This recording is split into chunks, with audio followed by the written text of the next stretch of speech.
Hi, this is Richard C. I'm a math tutor here at Wyzant, answering a question submitted by a student. This is a pretty classic question from precalculus, and we're going to fit a sine curve or a cosine curve to the situation. I think it's best to start with a diagram. It's usually where I like to start. So we're just going to sketch the Ferris wheel, and might as well make it an actual circle. And it's elevated off the ground with kind of stairs. And this is a distance of 2 meters. Oh, 2 meters, yeah, above the ground. This is where people get on and off. And we're starting here. And then the Ferris wheel is going to turn. I'm going to imagine it turning in this direction, which would be counterclockwise.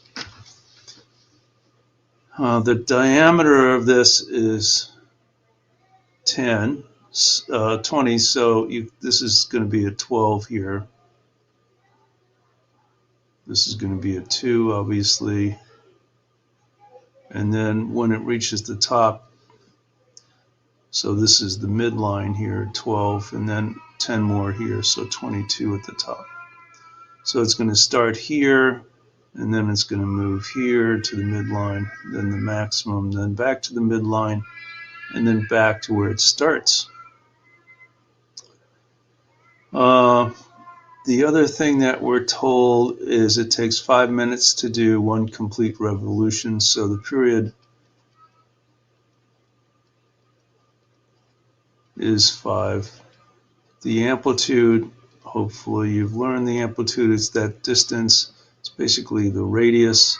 It's the distance between the midline and the max, or the midline and the min, so the amplitude is 10. And it's elevated 2 feet off the ground, so K, which is the vertical shift, and then is a 2, and the horizontal shift is none. Now I'm going to come back to this in a second. I'm going to explain what this means now by looking at the standard form. Oops, sorry, wrong tool. So the horizontal shift, which is h, is going to be 0. So if we look at the standard form for these equations, sine and cosine, they're very similar. Y equals A times the sine of B times x minus h plus k, or y equals A times the cosine of B x minus h plus k. And for both of these equations, the amplitude is equal to absolute A. The period is going to be 2 pi over absolute B. H is the horizontal shift. We sometimes call this phase shift.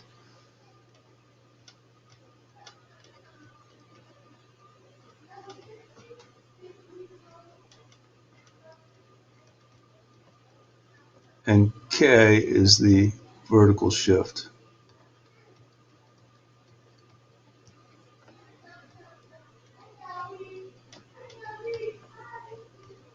So we have to just pick whether we want a sine curve or a cosine curve. You could use either one to fit this situation. I think the easiest thing to do here is to just try to map this over time. So here's time.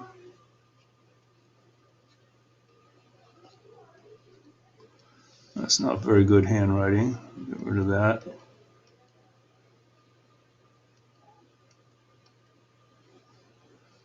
Okay. So this is meant to be time. And the units here would be in minutes. And this would be the height. We know that it starts off, the height starts off at 2 feet. So we're starting here. And then we're going up 10 feet, so that's 12 feet here. And then I'll put in the maximum height here, which is going to be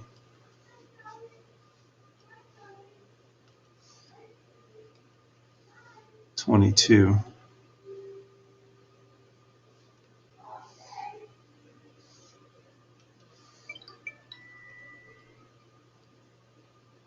Okay, so we're going to start here at time 0, and we're going to divide up this. Let's find the period next. The period is 5, and we're just going to slice this up like this. This would be 1.25, and this would be 3.75 seconds. And so we're going to start here, and which is this point here. Then we're going to go to the midline, which will reach that at 1.25 seconds, and we're going to go up to the maximum, and then we're going to go back to the midline here, and then we're going to go back to where we started.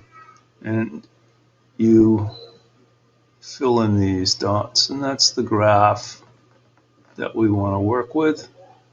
And you have to have memorized the sine and cosine curves and what they look like. And so the best fit here, and I'm not going to get into all that because it takes up too much time, but the best fit here is going to be the negative cosine curve. We're starting at the minimum up to the max and down to the minimum.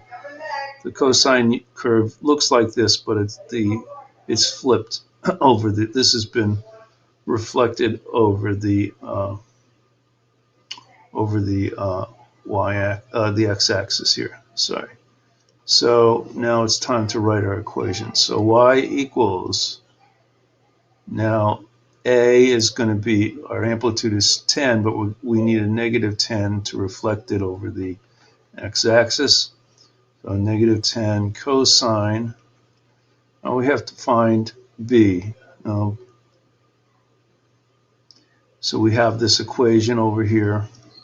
So the period we know is 5, and that's equal to 2 pi over b. So b is going to be equal to 2 pi over 5 here.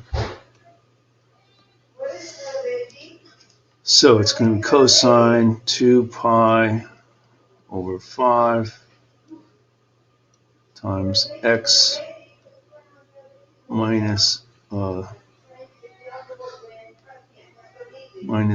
because there's no horizontal shift here, plus 2. K is 2 here, obviously. You've been shifted up 2. And so that's the equation. And now you can ask yourself, well, when am I above 14 meters? And you can get at that answer. Let's say that that's y equals 14. And you just want to get these 2 points here. And so what you would do is you would just set this equal to greater than or equal to 14. and then you would just solve this. And the easiest thing here is probably to just do it on the calculator. I'm not going to go through the steps here. But you would have negative 10 cosine 2 pi over 5x. So you could bring the 2 over if you wanted, 12. And then you could divide by negative 10.